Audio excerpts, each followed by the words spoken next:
တိမ်တွေပေါ်မှာလမ်းလျှောက်ဖူးချင်ပါသလားဒါမှမဟုတ်ကောင်းကင်နဲ့မြေပြင်ဘက်မှာစုံစည်းတလဲဆိုတာကိုကိုယ်တိုင်မြင်တွေ့ဖူးချင်ပါသလား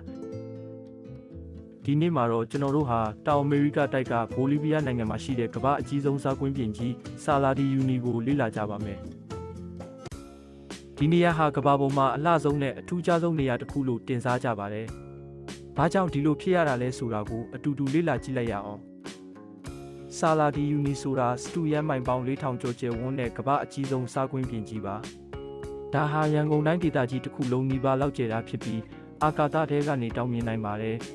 ။လွန်ခဲ့တဲ့နှစ်ပေါင်း1000နဲ့ချီတဲ့အချိန်ကဒီနေရာဟာရှေးဟောင်းရေကန်ကြီးတစ်ခုဖြစ်ခဲ့ပူပါတယ်။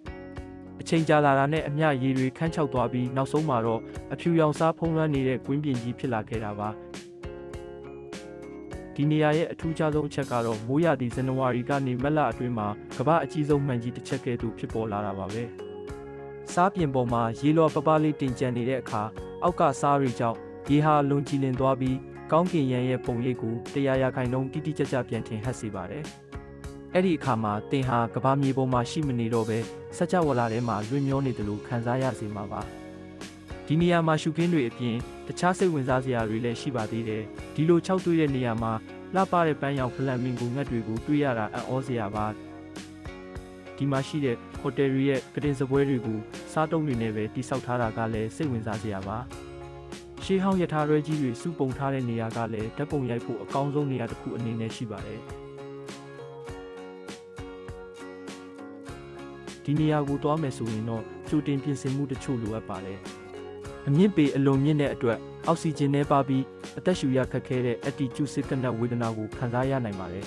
။နေကမျက်မှန်ကတော့မပါမဖြစ်ပါဘာလို့လဲဆိုတော့အဖြူရောင်စားပြင်ကနေပြန်လာတဲ့နေရောင်ဟာမျက်စိကိုအယမ်းကျိန်းစေလိုပါ။